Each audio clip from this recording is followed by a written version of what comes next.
you bring it down into like manageable segments, and you think like, oh, maybe swimming an hour and 15 isn't too hard, and maybe riding 5:15 isn't that bad, and I could run a 3:45, and then all of a sudden you're like, wait, that's it.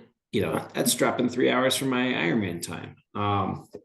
But that is part of what makes this coaching in this event so exciting, is the fact that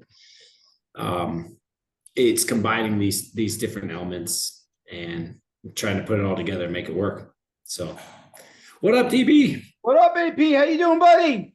Good, man. I think I have earphones in, but I think it's on the computer. This is my first Zoom on the computer, so I gotta fix this. I know. Wait, can you say something?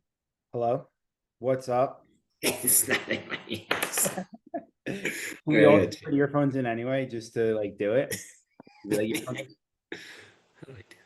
All right. Rock and roll. Audios. I don't know how to. I'm gonna just take them out. Yes, good idea. Okay. Take them out.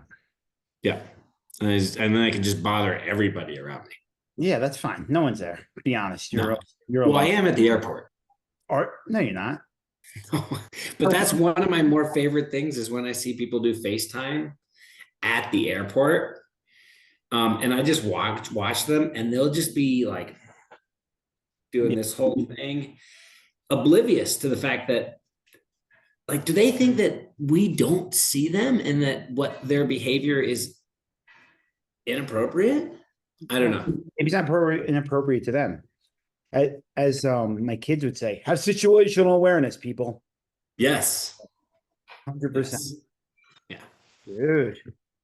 Feels good to be back. Well, I don't know what I'm saying. Well, you are back. You're back from New Zealand. I am, and I'm back on the calls with you guys. See everyone's smiling faces. Oh, wait, I only see you. Everyone. It's cool. It's cool. Small group today, recording for a lot, though, so that's a good one. Oh, there's good. Scott. See? What's up, Scott? How you doing, buddy? Doing well. Straight off an Ironman Wisconsin domination and a marathon domination. Yes. There were only 79 people in the marathon. It was in Scottsbluff, Nebraska. It was really small. Hey, that's besides the point. Yeah. You performed well. That's what matters. Yeah. So, okay, think of it like this, Scott. When someone would ask me, how many people are in your race? And I'd say 35. Okay, so I'm racing 35 people. And if you get on the podium, you beat 34 people or 35 people or 32 people. But you don't know what they're coming to the game with when you include like the whole. So, yeah, we don't need to. It was cool. You saying there's 35 people is a little disingenuous. It's a little messy. Yeah, 35 pros. That's a different story. Well, like in some races where it's strictly like for this T100 series. The Olympics. There is no other field. Yeah, that's what it is. Yeah, that's true. Michael Phelps only beat 7 other guys. Right? Like, that's bullshit. Like, F that guy. He's not that good. Yeah. Yes. Nailed it. That's what we're talking about. All right. Yeah, a little disingenuous. Yeah, a little bit, but it's okay. Dude, so we have had the season still going on. It's still happening. A lot of big racing. Chris is racing in a week or so. People are racing in Kona, Arizona, all around the globe. But it's kind of like a mild new start because we've had people coming in and people leaving. So I figured today we do a little bit of kind of like review and catch up. A little bit of housekeeping. A little bit of housekeeping. I like that. That's a really good word. That's like Corbo. We take that online, offline. Do a little bit of just overview stuff for people that just don't know, and people maybe need a reminder. We'll talk about Kona. We'll talk about all your questions from the Facebook page, any questions that come up here right now. For anyone that didn't see it, who's going to Hawaii, I just put in the chat the link to the Ask Us Anything we did last year. Cool. So you can watch that because we go mile by mile through the course. You might have to fast forward the first 20 minutes or so because I think it's just a blank screen of someone that joined early. But that's easy enough to tell because once you see Andy or my face, you know we started. And that's a Cool. good mile by mile run through, but we can answer any questions you have now specifically about it as we get to that. As always, if questions come up, put them in the chat right there or there, and we'll get to them. Sound good? AP, go. No, my chat's over there. Oh, really? No, It's not. I actually don't know how to use the chat. Oh, no, I do. I do. Now that I move the cursor, it pops up. Oh. This is the first time I've done a Zoom call on a computer. Welcome to the 21st century. Although most people are going the other way and going to the phone away from the computer or the iPad. So you're kind of doing it in reverse. Yeah, I got that. I got it reversed. People are zigging, you're zagging. Yes, that's the game. Yeah. All right. So, Potts, I'm gonna say something, and then we'll talk about it. How's that sound? Yeah, let's do it. Theme for the day, for the week, for the month, maybe even for the year. Don't be a dud, be a stud. Like this. Doesn't mean you're stud like you're only racing against 7 other people, and you win. And it means be a stud in your attitude and your life. And if you want something, set yourself up for success. Okay. Yes. Part of that, and this is heavy on my mind, okay, because we have a lot of people this time of year with renewals for memberships, new coaches, new athletes coming in and out, are like, oh, I didn't get what I wanted out of the season with my training, with my racing, from the team in general. And this goes back to don't be a stud, be a dud. You get you get out what you put in. Reverse it. You get No, don't be a dud, be a stud. Yes, exactly. All right. Yeah, my bad. I want to stay positive and say be a stud. Don't be. Yes. Yeah. Yes, that's what it is. Okay. Yeah. Okay. So in life, you get out what you put in. So we talked about this last year too. If you want, I don't know, all the discounts in the world, you can get them. You just got to ask for them, or you got to go get them. If you want community and experience and one-on-one help, you got to ask for it. If you want to feel like you're part of something, come to these meetings.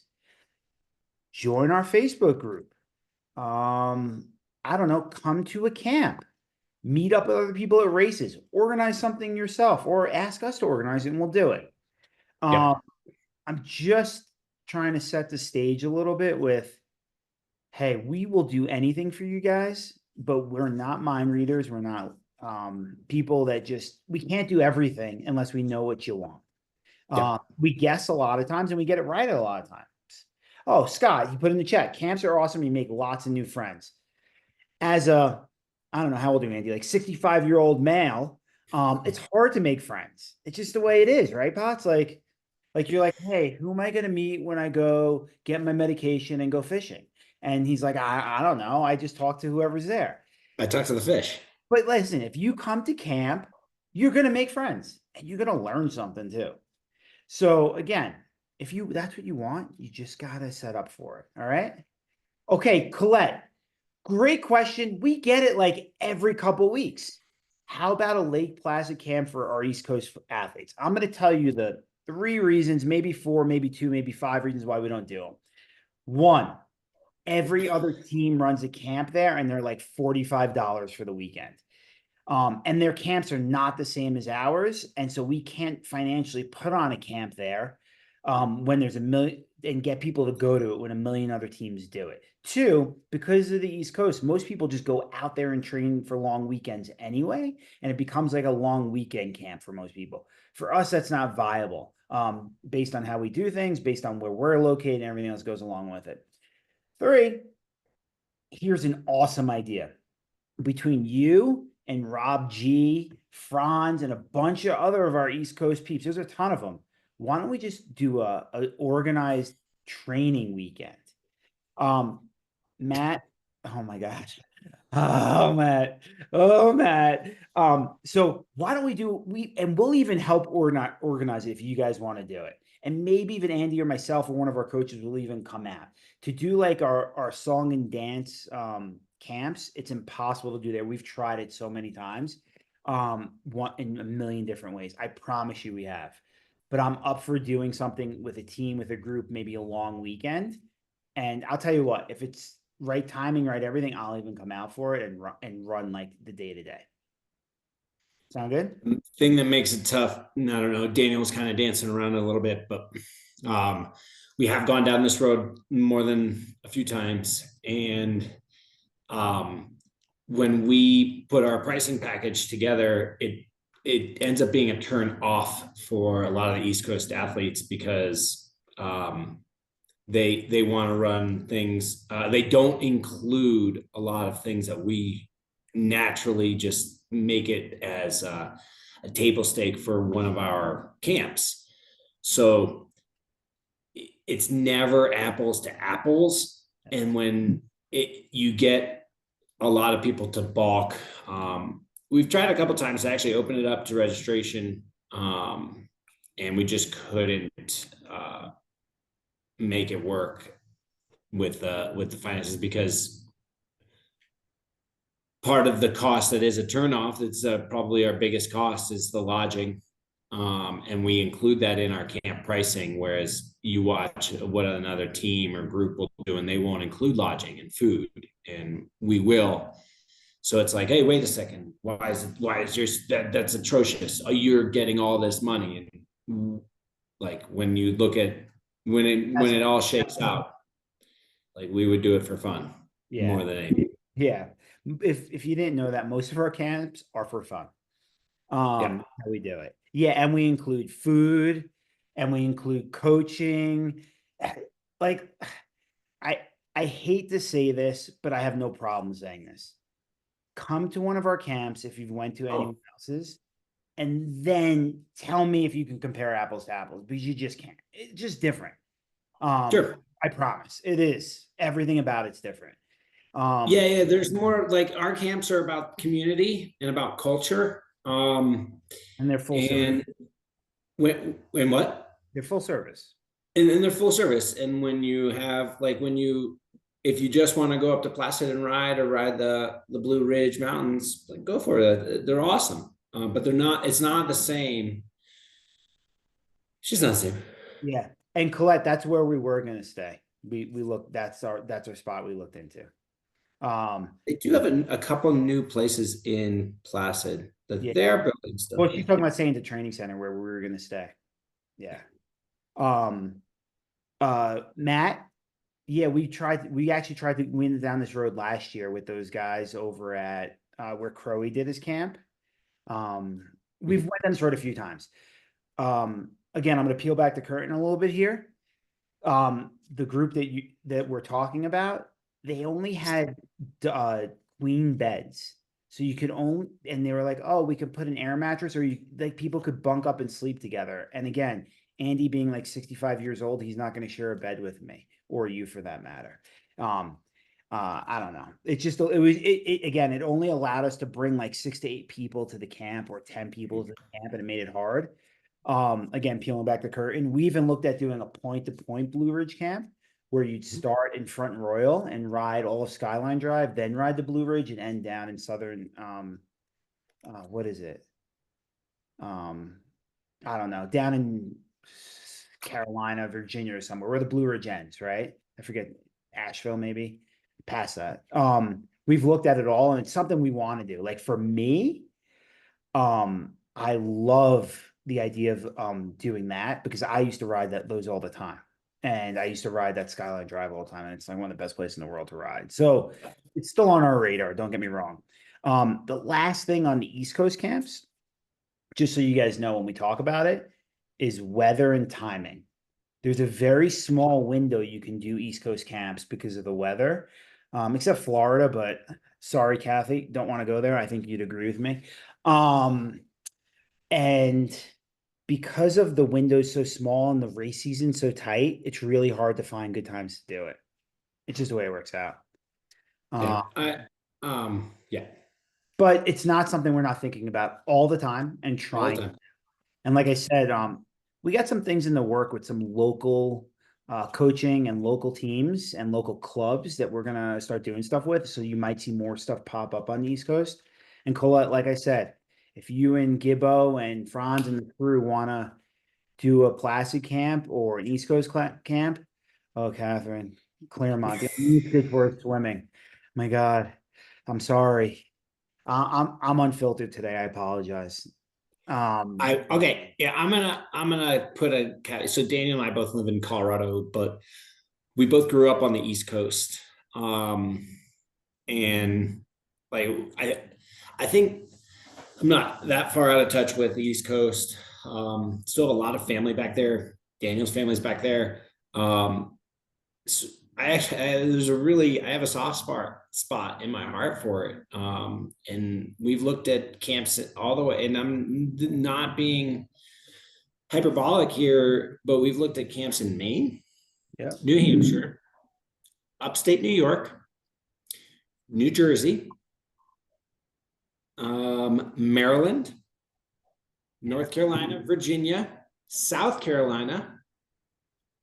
So that's 8. And then I know We even looked in Georgia when all three sports was there. Remember that's that? correct, Georgia. There's Yeah. 9 states that we've looked into and actually done the whole like process of. Well, I went. No. And Florida. I went to Claremont that year to scouts. Claremont. Remember when I stayed with Nate and Sarah Haskins? Okay. Yeah, I scouted out. So 10 states. So it's not impossible. We can do it. Like I've done like a clinic in Jersey. I've done like an abbreviated camp in South Carolina. We did an abbreviated camp in Georgia. I mean, it is possible, but yeah, Yeah, we're not. just know We it's have not. not exhausted every possibility, but we've looked into it a Yeah, little bit more than maybe people are giving us credit for. yeah, we have.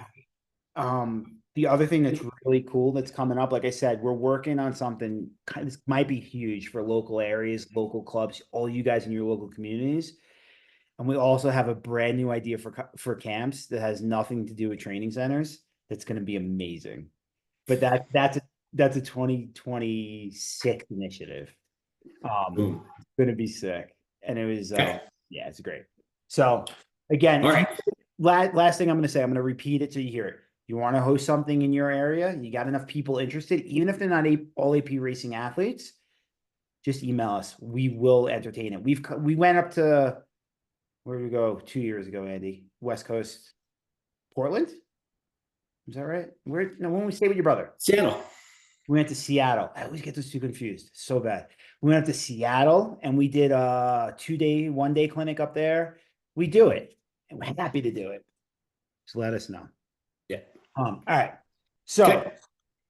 we won't be duds. We'll keep on looking into it. We'll take your advice. Yes. Duds and come to the stuff that we already have planned and set up. Race organizations, camps, these things. Sound good? Give what you get. All right. Next, don't be a dud, or be a stud. Don't be a dud. If you want to get the most out of your year in your life or your training, you got to do the work, but you got to be smart about it.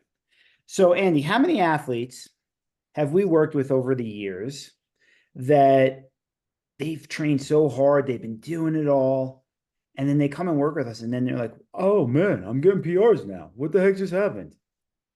Would you say it's a few? So yeah. So when you look at some of what are the details that are the difference makers when we talk about physiology, we talk about mindset, we talk about programming, we talk about timing, and the devil is always in the details. And there is a way to optimize based off of what we know right now. We are applying the best scientific principles to our training to optimize you as a 20, 30, 40, 50, 60, 70, 80-year-old. And there are nuances to the experiment of one that you're conducting on yourself in terms of your wants and desires. You look at not just your chronological age, you look at your training age, and all these factors come into account. Like you could be a 30-year-old, but brand new to cycling, and your training age in cycling is you're 1 year old. So the learning curve can be steep when you have sound principles and sound structure in place. And that is probably the biggest thing that we're trying to impart is and this is, we wanted to start AP Racing for two reasons. And I believe they've held strong all the way through till today. And that is do cool stuff with cool people by providing access and help other people by teaching them. Maybe we don't have, like, when you know better, you do better, but that's the whole process. Like, why repeat all the mistakes that we made? Let's just get to the chase. So know better, do better, cool stuff with cool people. Like, those are pretty much our two main tenets with us. And I think that's why when people jump on board, they find that we are prioritizing the main thing and then showing our athletes like how to, when to do things, how much to do things, and at what intensity to do those things. Can I jump in for a second on this question? Yeah. So there's a lot of information out there, and you guys should all be always educating yourself. I think there's equal amounts of information in every sport, but the one that people hone in on the most and really, I'd say, feel like there's the most and feel like they know the most about is cycling. Would you agree, Andy? I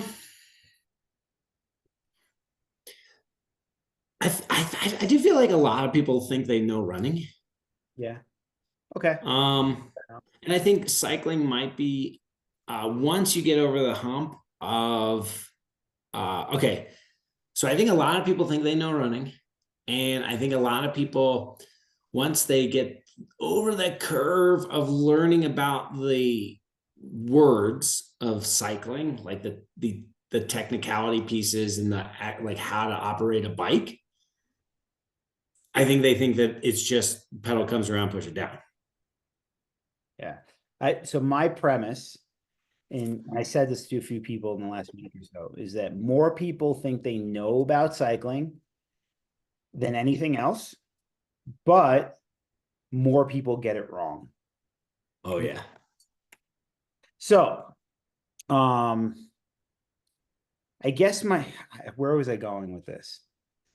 There's a lot of information out there. There's a lot of, you learn by doing, right? But we got a couple really smart people on the call right now. Like I'm just looking at Chris, Scott C, and Kathy to kind of put you guys on the spot a little bit here. Okay.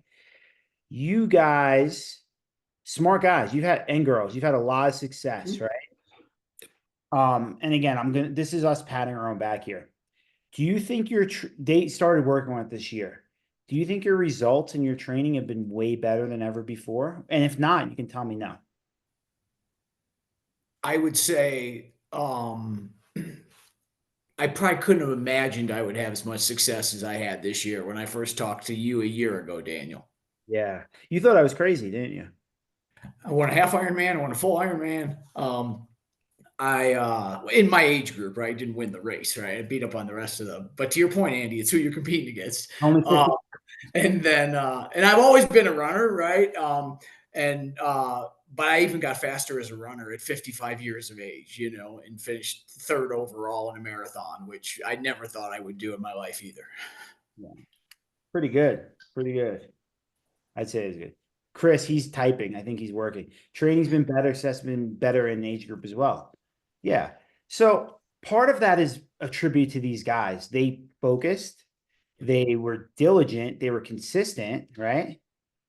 And they really put in the work, right? Like they were smart about what they did. And they also bought in.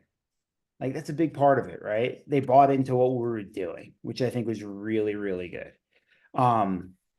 The other thing is they did something a little different and they were purposeful in what they were doing, right? And I think that's the biggest thing, whether you work with us or anyone else, you got to be purposeful in what you're doing. Point being, we are here to help you on these calls, in our chat groups, everywhere. And if you need help with coaching too, and you don't want to be a dud, be a stud, have Andy coach you. It'll work. That's the point. Yeah, same with Kathy. All right. Yeah, rock and roll. That was a long way to get to that. But we offer up a lot of different things for camping, for coaching. And again, guys, this is kind of a repeat for people that are new here. Use this as a resource. A lot of it's free. If you want to pay for coaching, you're more than welcome to. We offer things that are as cheap as, I don't know, $300 for the year to, $300 for the month, depending on what you need. Please use us if you need to. We want to help. That's why we do this, really. I saw a question in chat real quick. I'll get back to it. How about an AP Racing Strava group to keep us connected? We have a Strava group, Colette. I will put it in the chat. It was also sent to you a few times in our registration. I'll put it in our Facebook group too, so you have it. Actually, Kathy, since I'm doing this, can you just find it and put the link in there? That'd be awesome. Or someone do it because it'd be easier. Not me, because I don't know how to do it. Yeah, I just say Kathy. She was the last one that texted. Okay. Couple more quick logistics things, and then our housekeeping, and then let's get into some questions. If you are a one-on-one athlete or a POTS Plus athlete, or even a plan athlete, we're going to have separate orientations for you guys to go over the ins and outs of it. It'll probably be, I was originally going to do in October. It'll probably be November, just so we don't have to repeat it for new people. Thank you, Chris. So just be on the lookout for that. And we'll get things going before that, obviously, but we're going to have an orientation to kind of set the stage for everything. Partners. Everyone loves our partners and our discounts. All of our 2024 partners are still good.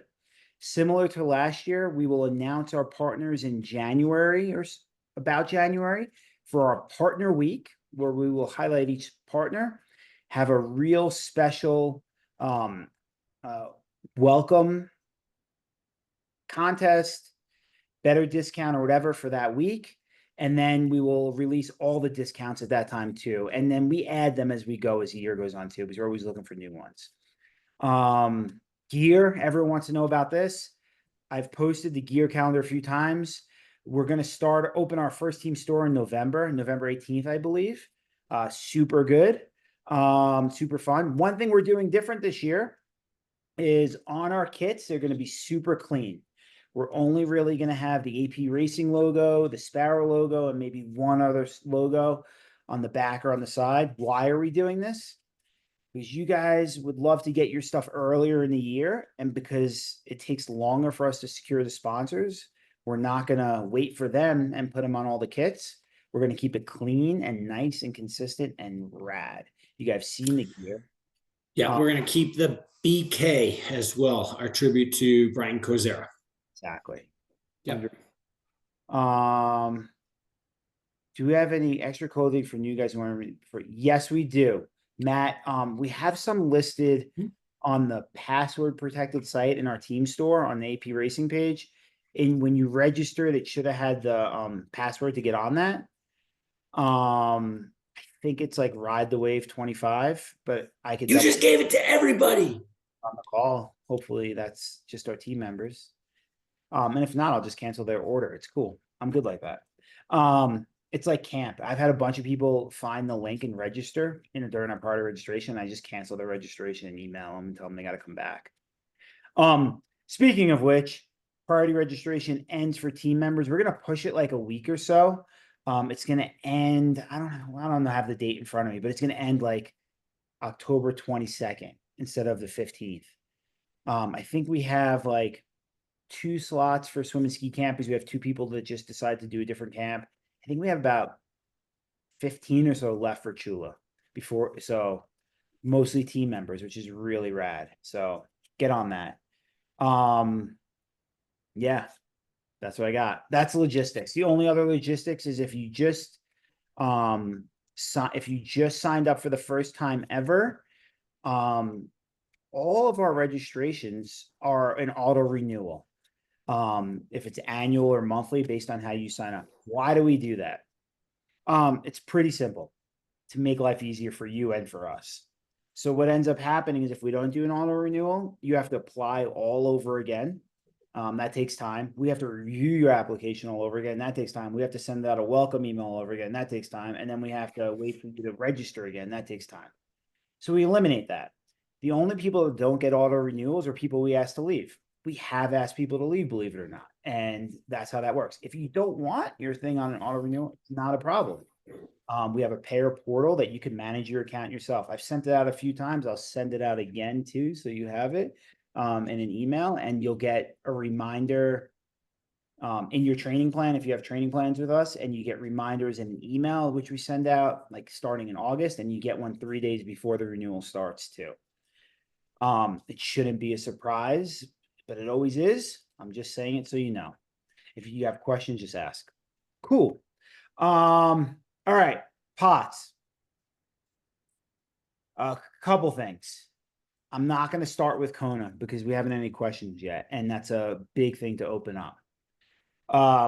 Can you talk about, and this hurts me that it's from someone that's been to like every camp we've done, but can you talk about swim drills and their specific purpose for each one? Single arm, so on and so forth. Sure. All right. So when we break down a swim stroke, everything is predicated off of two things that have to do with swimming. Number one is balance. You're in a foreign substance, and balance isn't necessarily innate. Although we are born in like, don't you kind of like swim in the fetus? Anyway, whatever. Swimming. Check. I was like doing mad laps, yo. You still hold the record in there, right? You're on the leaderboard. Right. So we talk about breathing and balance. Balance is just a little bit harder to come by in the water, and breathing, you just can't do it like you can in running and cycling. You have to have a purpose to when you breathe, and the breath usually is the catalyst to mess everything up in your stroke. So if we do a snorkel drill with a center mount snorkel, not one to the side, but if we do a center mount snorkel, it really helps us with our balance aspect, and we're keying in on balance on that because we're taking out the breath and neutralizing the head. Now, when we parse out and separate the body into different planes, we try to isolate movements, emphasizing the timing of the breath as well as the technique of the movement. And so like if you're doing single arm swimming, you're eliminating the arm, you want to bring that arm to your side. Let's say I'm doing right arm swimming. It may look like my left, but it's my right, I promise. You're doing a right arm stroke and the left arm stays at your side. Okay. Left arm at your side, right arm will do the stroke, and we're really emphasizing fingertips down throughout the whole stroke and isolating. So not only are we working on the balance aspect by taking away the position when you put your hand up front, you have a better balance in the water, but we take it and we pull it down, and therefore we isolate, and so your will sink. So when you rotate back, there's nothing kind of holding you up except for your kick. So you have to really work the kick when you do a single arm drill as you go through, fingertips down the whole way. A lot of these drills that we do have or necessitate a kick. So you are isolating the movement and really working on the balance aspect. If you do not kick, you will sink. Specifically, actually most of the drills, right? So keys for single arm, we'll go single arm first, keys for single arm, fingertips down throughout the whole stroke, arm at your side, kicking a nice steady kick. It doesn't have to be overwhelming, but it certainly has to be steady. When we do Superman, it's hands at shoulder width apart. Nice strong kick. I don't know if you can see it. Go ahead, Daniel. No, I was actually, no, you're good. Okay. So Superman, hands are shoulder width apart, and then you're gonna keep the arm up. And when you need to breathe, you take that stroke. Superman or 11 o'clock, right?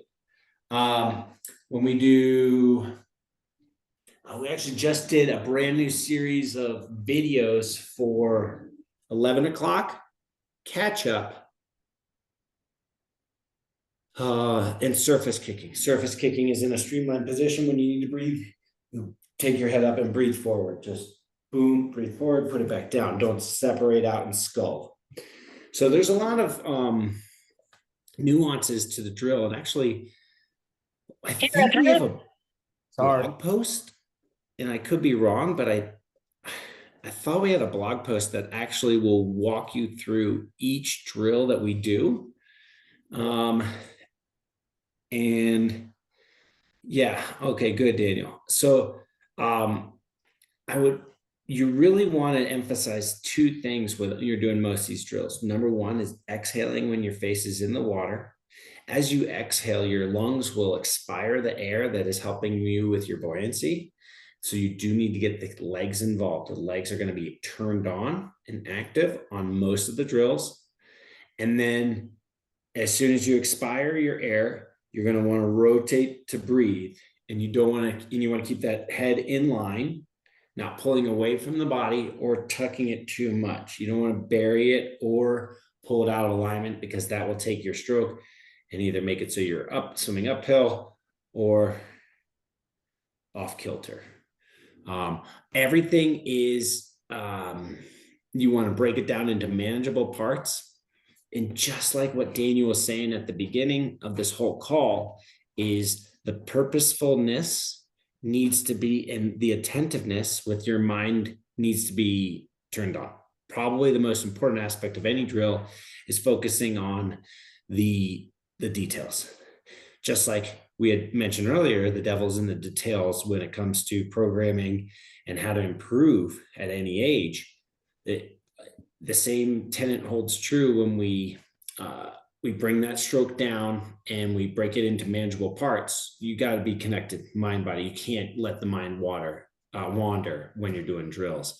When we get after it in some of the main sets, you can kind of throw out a little bit of like that pure focus on details and just get after the grinding. But at the same time, like, you can be better at grinding if you drill down to details. And so, like, I was swimming yesterday and that's all I was thinking about were the details, and the set was quite demanding. And I was, don't get overwhelmed by the effort or the duration. Think about the detail. If you blow, you blow. Blow up, I mean. If you blow up, you blow up. But you're able to have a lot more wherewithal mentally to stay engaged if you focus on details and you make it about the details. So, Daniel, were you able to find that Yes, document yeah, about the new drills? Yeah, a couple things. First, what I tend to do, which helps, is I pick one detail at a time. So like, Yes. I'll be like, all right, like I'll be swimming fingertips down, or I'll feel my hand slip and I'll be like, don't let it slip. Point back at the back of the pool, palm back, and you pick one. And that's what you think about. And that helps a lot. I mean, you guys ever swim and you just count and you're like 25, 25, 25, 50, 50, 50, right? All right, push this 75, 75, and you just do that. Same thing. You pick one of these things, fingertip down, and you just repeat it in your head. And by the time you know it, you're done. So a couple things. I posted up a link in the comments so you can bookmark these to our master class that we did during COVID for triathlon. It's all things triathlon, but there's 2 full days on swimming. It's over like almost 2 hours each day, I think, on swimming. And we even go through people's stroke. We go through all the drills, we do everything. That's pretty exhaustive and long. I also posted a playlist that we have on YouTube with all swim drills, the new ones that Andy and I were talking about. Oh, they're on there too? Yeah. Bro's got it nailed. Super pro. And then I also posted a blog post about building your freestyle stroke for open water that we did, that has all of this stuff in it as well. It has some text commentary if you like to read more than watch and listen, and has some extra little tidbits for you as well. So you should be able to get all that. Question Matt had was, so if you kick in spurts, would you want to focus that more when exhaling? Matt, do you mean during a drill or during swimming? All I right. mean, in general, when I'm racing, I end up kicking in spurts. I'm just not that consistent with it. So based on what Andy's saying, like you're exhaling, you're reducing buoyancy. If I know I should be kicking more consistently, but if I kick in spurts, would I try and match that up with exhaling? All right. So kind of two different parts to this question. When you're doing drills, you want your legs turned on. When you're training, you can turn your legs on.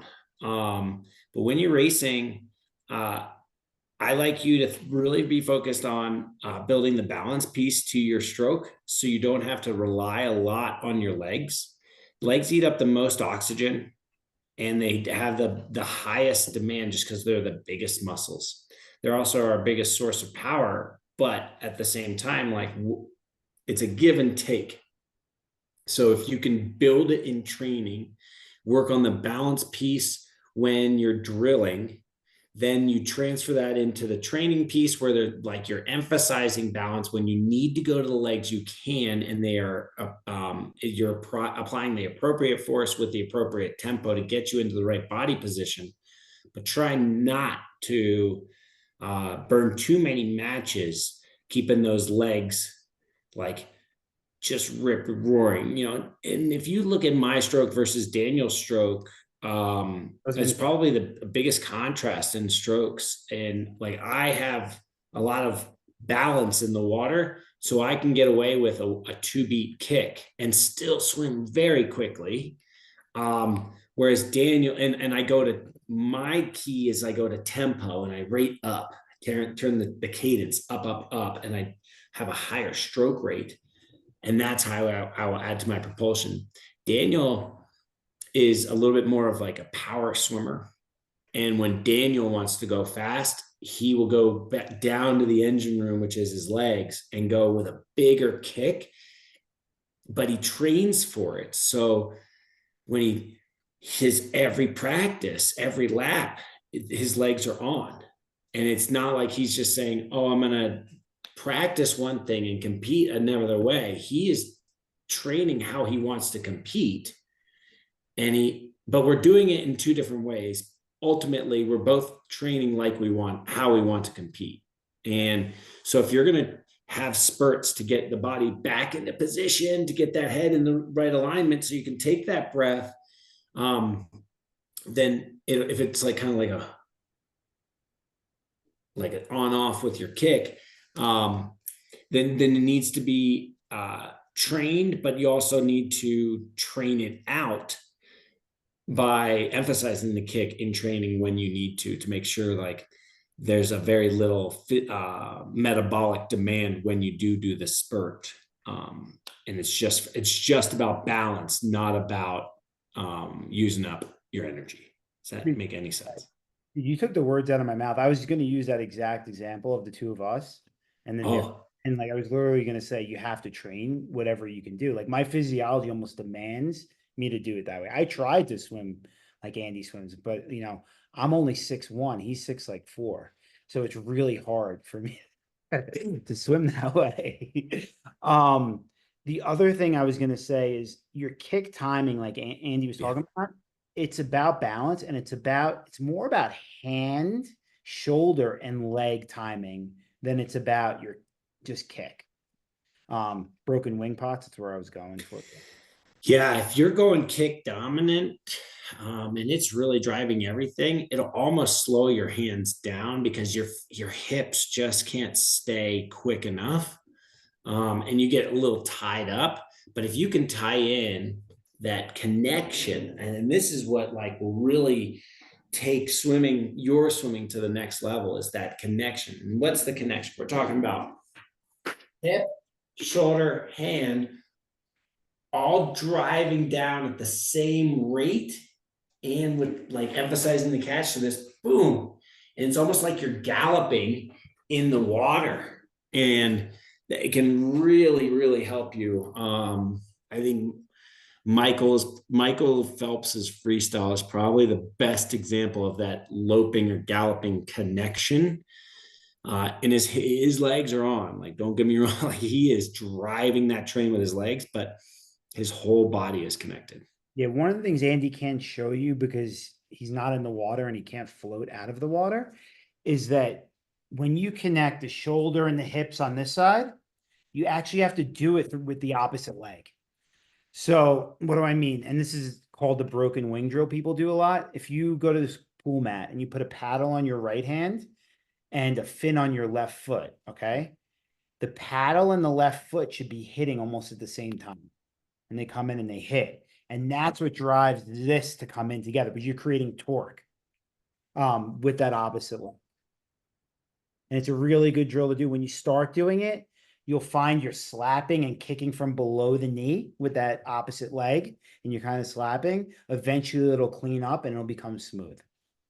I do like one aspect of that drill that ties into other sports. So we get so many athletes from other sports that they participated in when they were younger. And there's always a hip connection, whether we're talking about tennis, baseball, throwing a ball, softball, foot, like anytime you're throwing, the throwing action or the hitting action, throwing punches, whatever you're boxing, um, whatever you were into, like there is a hip connection, and that same premise holds true in the water, and this drill can accentuate that.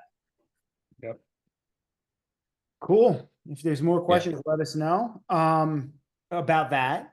We have a few more in the chat and a few more from our Facebook group. So Potts, Yes. people traveling for world champs. You've traveled a lot. I've traveled. I believe you're a million-mile guy, right? All that means is that I was away from home for a really long time. Yeah. What are some of the tips for travel for racing? Whether that's like everything from the airport to diet, how much you should eat, jet lag, all those things. Yeah. All right. So, I have like I'm that flyer that's like I'll walk around in shorts and long socks. I really do believe in compression on an airplane. It makes me look a little older than I really am when I'm walking around in those long black socks. But I really do feel they help. Right. Yeah. So, so I like compression on an airplane. One thing, this sounds really silly, but I travel with my own pillow. It takes up space, but if you've had one too many trips where you had a kink in your neck because of the way the pillow didn't sit well with you, and it like this position's hard, okay? And if you're going to hold it for a really long time in an aero position, you need to have all of your facilities working for you. So I travel with my own pillow. I use compression socks. I would actually Mark Pro on a flight to keep blood circulation really high. And that's a e-stim device that's portable, transportable, and you can wear it on an airplane. What the kids have started to do now is they travel with Normatec boots. So they'll rock up and they'll have the boots on them. And Normatec has made the portable one now that's a little bit easier to travel with. They don't wear them on the plane yet, but they have them at the races. I use the new one that just goes around your calves for my last. Yeah. That was awesome. Well worth it. Flying? Flying, yes. It only, Whoa. no, it's only around your calf. So it like just wraps small. It was great. And Really you cool. flew with it and you sat there on the airplane with compression calf sleeves. Yeah, they're not, it's not like the boot. It just, yeah. It's a boot, but it's like this long. Yeah, but it only wraps. You don't, it doesn't go over your foot. Correct. Yes. Yeah. It's great. Yeah, those are sweet. So like all these toys, they actually have a reason, right? And so There are a couple tenets that I really like. I do like a shakeout run or swim or ride if you can build your bike or your bike is ready after you land. And I try to plan my travel so I land and still have time to do an activity to get the travel out of my body and get the blood circulation going. So that's kind of a pro tip. Most of the professional athletes out there are planning their travel early in the day. So like they're flying at 8 a.m., landing in whatever, and then they have the afternoon to either seek out a pool, go for a 20-minute trot, or a 20-minute spin. 20 minutes. That's all we're talking. 10 to 20 minutes, but it's getting the flying out of your legs. I really, really like that approach. I think that's what we're finding in the sports performance side of things, where the best thinking is. They're really promoting that. Pillow, compression socks, boots, maybe even flying with the calf sleeves. Mark Pro flying with that. Traveling early. This is another one that could be a little bit more nuanced, but I actually will fly with earplugs sometimes. If it's an important race, I'll put in earplugs and I feel the vibration of the aircraft less. And that helps keep me fresher. And these are long flights. I'm talking like anything over 3 hours, and that includes 13 hours. I think, Daniel, what was your flight? 13? 13. 13 hours in the metal tube in the air. Yes. Yeah. It was fast. It was pretty quick, actually. It was one of the quick ones. It felt way faster than when you and I went to Spain earlier in the year. Okay. I really like those. I try to stay away from caffeine if you can on flying days. And then also like, I've heard some crazy stories about what works and what doesn't with eating. I think you got to be your own best advocate on this one. Follow what you like, and bring home with you as much as you can. So, yeah. Two other things before I sign off on this one: bottled water. Whether you're going domestically in the United States, not all filtration systems are the same. So if you're in Florida and you're used to drinking Floridian water, you go to Arizona, drink bottled water. It's enough of a change and a departure from what your body's used to, and you're putting your body under a ton of stress, especially in long events. That stress will rear its head. So stick with bottled water, whether you're going to Mexico, Arizona, Florida, it doesn't matter where you're going. Stick with bottled water. It's worth the extra effort. That's one. And then the last one I wanted to say was,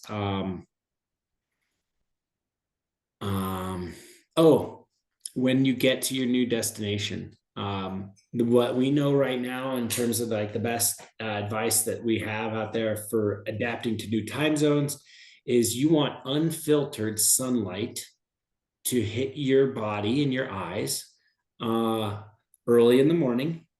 What is unfiltered in this sense? Unfiltered is no sunglasses, no windows. You actually have to be outside early in the day. And what's the duration? We're looking for 5 to 8 minutes early in the day. And this will get your body clock and that circadian rhythm to change quicker. Doesn't matter if you're going east to west or west to east. You want early sun exposure in the day where you are, unfiltered. 5 to 8 minutes. That's my favorite one. I like it. All right. Yeah. Any other questions? I know, Chris, you're leaving for Spain pretty soon here. You ready to go? All right. One, I see another question here. Post race season, IM marathon, etc. How soon before you jump into your off-season maintenance phase? I'll start, Andy, and then you go from that. Okay.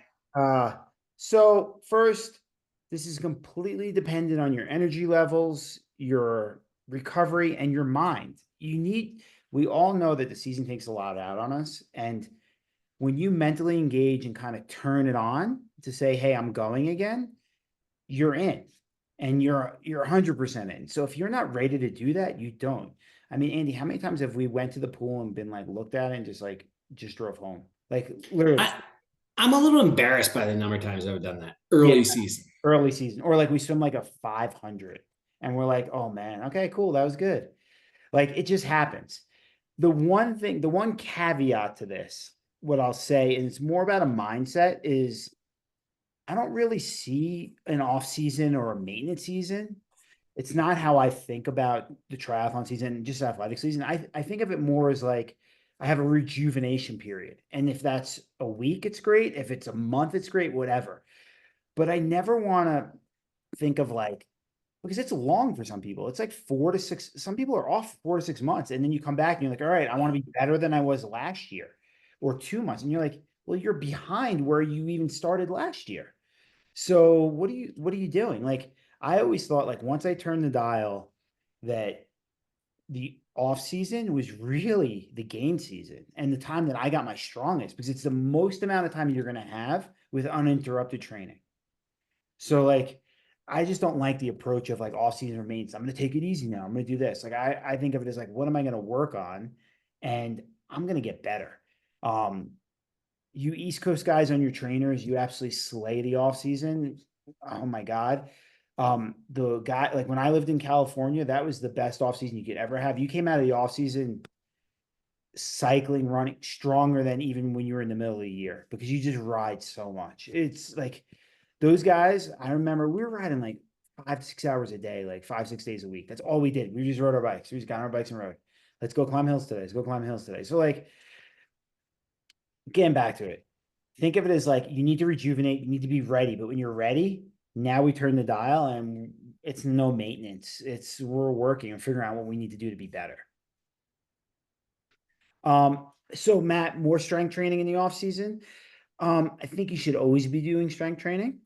Um, more is dependent on your time and what you have time for. Like I can't tell you, and Andy, you can attest this to how many times we have athletes who are like, all right, it's the off season. I want to work on my bike. I want to do strength training and I want to run a marathon PR and I want to make my swimming better. This is more training than you did during the year. So like, if you're like, hey, I want to really, I have some deficiencies like in my mobility, in my ability to maintain my posture, and like I can't support my core structure in my sports and I need functional strength. Yes, you focus on that and you make a plan for it, right? I think this comes down to holistically, what do I need? And what should I be doing? Yeah, like with Matt's question, I think, naturally it'll be maybe a few more sessions, but when you look at sets and reps, maybe there's like you're in the weight room, the frequency touch is a little higher, 3 times versus 2 or 3 times versus 1 time in the weight room, but sets and reps will be pretty close as they progress.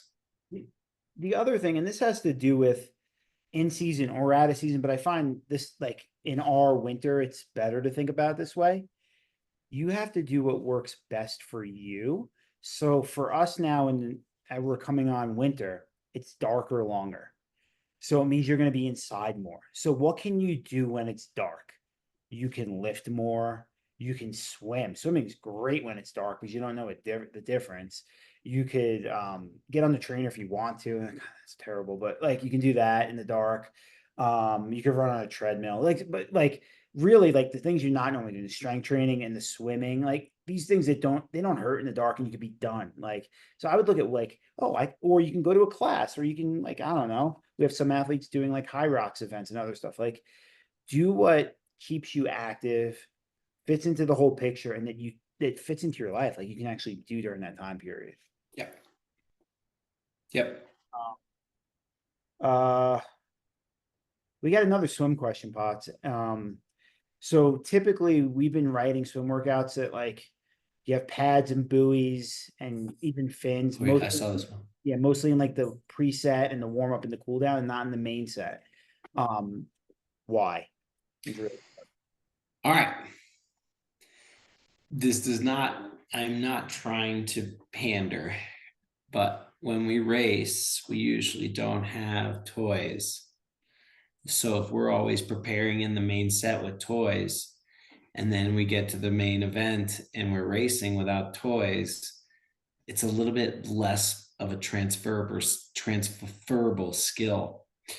What we're trying to do is prepare you for the main event. And because our main sets don't have toys, that's the main event. Um, it, it is that simple, and it's not that simple. But what we're hoping for is like you'll last longer and longer, or engage earlier and earlier in the main set. But what we're trying to do with toys is turn things on, get the engagement, get the mind body connection, and then we'll take the toys away. Body is firing the right way, and then we assess the skill necessary for the representative skill necessary to race fast. And then in the cool down, it's to reinforce and re-engage those patterns. And sometimes it's for the mind too, because like when we cool down, a lot of times we're cooling down for 1,000 to 1,500, and you need something to like, dude, I got to get through this cool down after I just wasted myself in a main set. And so that's part of it, and re-engage those muscles and reinforce the muscle memory and patterns. Yeah, but isn't that true on the bike? Like I'm riding out to a hill. I am kind of slogging. I got to turn everything on. Let's do more pulling. Let's engage on the upstroke. Let's make the saddle let's feel light in the saddle. Let's feel heavy in the saddle. Let's feel over the handlebars. Let's feel behind the handlebars. Let's feel right side. Like, don't you do all those same things But to and from the hill on a bike ride? Yeah, we do some cadence reps. Yes. It's the same. Yeah. Going back to Andy's point of like you race, you train the way you race. You remember that year? So during our main sets one year, I had two things. First, one year, Andy wore buoy shorts, and we were like, dude, you're swimming so good. This is great. And then we took him off the race, and it was like womp womp. It was okay. You're good. You're okay. So It was like fine, that was less than but one. it wasn't representative.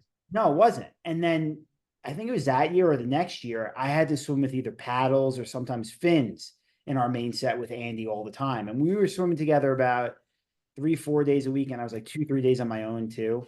And I went to go race, and I was like, oh, wait, I'm not as fast as I thought I was. I thought I was turning like 108s. No, I'm turning 113s or 112s. Right. And it's like, you gotta, wait. Oh, okay. Sorry. Um, you gotta train the way you race. That's a simple thing. All right, Dale, how do you incorporate AP racing swimming plans with masters group structure? Oh, all right. So really hard when you're at a team practice, you want to be part of the team. Yes. I would say like in cool down, it's really good to do a lot of the drills and stuff like that, swim longer. Warm up, you're doing the team's warm up. Normally with our athletes that we coach, we go two ways. One, we either say, listen, you're going to swim with your master's team 2-3 days a week, whatever it is, and you'll swim 1 or 2 days with us, right? We usually typically always still give the workouts to the athletes, even if they're swimming with masters, because, excuse me, if they miss their set, then they can go do ours, right? If they miss their practice, something comes up for work or life, or their dog throws up or something, I don't know. But it's really hard because when you're part of a team or a team, and this is a notch, I'd say, against us. Okay. If you could swim with a team, swim with a team. It's so much more enjoyable. It's way more fun. You're more likely to swim more regularly. Even if the workouts aren't as good, usually they're not. Sometimes they're really good. Sometimes they're not, right? Go do it. I mean, we were just talking about, I was just in New Zealand for 8 weeks, right? It was the first time I swam since 2020, minus like a few times here and there. I swam with a team 5 days a week. It was awesome. I didn't say I need to do my workout or this or that. I went with the team because it made me want to go every day. And people expected me in the lane, leading the lane, doing stuff. When it got hard, I was like, well, this person's on my feet, or this person next to me is going pretty good. I want to break them right now. Like, it makes you want to do it. So if you can get in with your local team, do it. I don't know the quality of your team, but usually it's pretty good. Like, it's good enough is the way I'd say. It's better than you not showing up at all. Yeah. Yeah. Yep. There's a certain inertia that happens with the team. Like when they jump in, you're not fighting that whole like impetus to you have to drive the train the whole time. You can just kind of be, you can. So you've got the if you've got the what is it? If you've got the engine and you've got the caboose, what are the train cars in between? The passengers, they're taking the ride. Yeah, yeah. Yeah. Take the ride. Yeah. Like you don't always have to be the conductor. Like jump in, go. Yeah. Like I can tell you when I was away, the days I didn't swim with the team, I would swim about 1,500. The days I was with the team, we were swimming about 4,500. And like the 15 was so much harder. And I was like, this sucks. I'm out of here. Like, this is terrible. And I'm a pretty disciplined guy. So just take it for what it's worth. Yeah. Okay. I don't got any more questions. I got nothing else on the chat. Can I just throw something out there? Yeah, go Yeah. for it. We might not. I'm a ferociously mediocre swimmer, but Don't self-deprecate. I know self-deprecation has its place, brother. But I just want to say, like swimming, most gyms have master swimming classes, and most YMCA's have master swim classes. There's almost always a really good swimmer in there, and almost always there's levels of swimming abilities in each lane. So if you're like really a beginner, there's a lane for you there. And you'll do a modified workout and they'll still get attention. And the people, there's a camaraderie there. Like they'll want you to rise to the occasion. So I'm just saying, like, I've done it all. I was like, I would always wait in triathlons for everybody to start swimming, and then I would start swimming. And then I started swimming a lot more about 5-6 years ago, and started swimming with a master's class. And then I was like in the middle of the pack, and then I started doing more training, and even came out of the water, first in some of the smaller races. So I'm just saying, like, yeah. So how many people were in the race, Matt? How many people? yeah, there was like 5 people in the race, but like I was first, okay? Like, so what if I raced in the junior division? Like those kids got to speed up. So, but like I will say, like, my butterfly is still horrific, but they'll also push you to like Yes. swim other strokes, and that makes swimming freestyle freaking awesome. After you like have to swim a stroke you're just not used to. So I'm just plugging. Check your YMCA where you're at. Like it's not gonna there's no detachment syndrome here from AP racing. And you will be better because of it. Just like riding in group rides, like you'll ride faster just not to get dropped. So I just had to say that. I'm sorry. Yeah, no, we've got it. Go ahead, Dan. Do you know where this is really evident and is just the most amazing ever? AP Racing Camp. Sign up now. I was gonna say. That was great. That was Slav. Yeah. Yeah. Go, Andy. Sorry. No, I was gonna say, like here in the Springs, like we've got a lot of triathletes that do the PPA Masters team. Yep. And they get after it, and they do a really good job. And I was gonna say also, when you're doing another stroke, I actually will leave freestyle alone, and then I come back to it. It keeps my freestyle quote fresher. And I do it on purpose. Like I leave it and then I go back to it, and then I leave it and go back to it. So Scott, the PPA group, Pikes Peak Athletics, is probably the best masters group right now in Springs. Easily. They have a tri group. Don't join it. Join the masters group. I promise you, it's way better. Yeah, they don't have a tri group anymore. Oh, they don't. The workouts are short. I feel the same way. I actually would swim longer after. That's where I would take our workouts and do longer. What's it called? Cool downs and sets. Yeah. But they also have the lunch swim is longer. I think it's a bit longer actually, from what I remember. And they added evening swims too. Yeah. There's 8 to 9 p.m. Scott and Andy will be able to tell you the team we used to swim with, who they had my favorite workouts ever. Our old group. What are they called now, Andy? Jamie's group? I don't think it exists. Wait, really? Yeah. Bro, that's like for real? Yeah, they don't. Well, they don't, because that team doesn't exist. Oh, I thought they moved to the high school for a while. And I think they did. And then it just got harder and harder to maintain.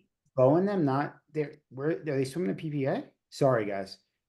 Because Bo, no, I haven't seen Bo in forever. He's definitely still swimming. You got to think he's still swimming. So there's got to be something. I just don't know. I'll text you, dude, because there's one other group, and their practices, they're like the grindy group, or they used to be, because Andy and I swam in the first lane, and then Mike, the workouts were written because of what we wanted.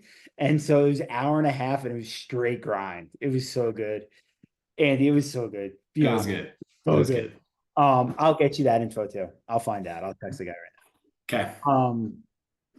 now. That's all I got, Potts. You got anything else? Nah, this is good. Everyone else, good luck in your travels and your races next coming days. Yep. Get after it. Have fun. If you guys need anything right now, you just got to ask. Priority registration ends in like a week or so, so get on that. Be on the lookout. Like, this is the time of year we send out a lot of information, like kind of sporadically as it comes in. If you're trying to set up 2025, you want help with coaching, let us know, because our roster right now does this like a lot, and we have room. Yeah, that's it. That's what we got. If you need anything, please ask. If you have questions, like training questions or anything else, post up in the Facebook group too, because we can get some more education stuff going there. Again, dude, we're just here as a resource more than anything else. That's why we're here, to help. Yep. So use us. All right, that's what we got. Okay. Have a good one, everyone. Throw it out. Brianza, can you send me Use. the password or link or whatever to the clothing? Because I don't think I said it. Yeah, you got it. All right. Thanks, Andy. Thanks, guys. See you guys.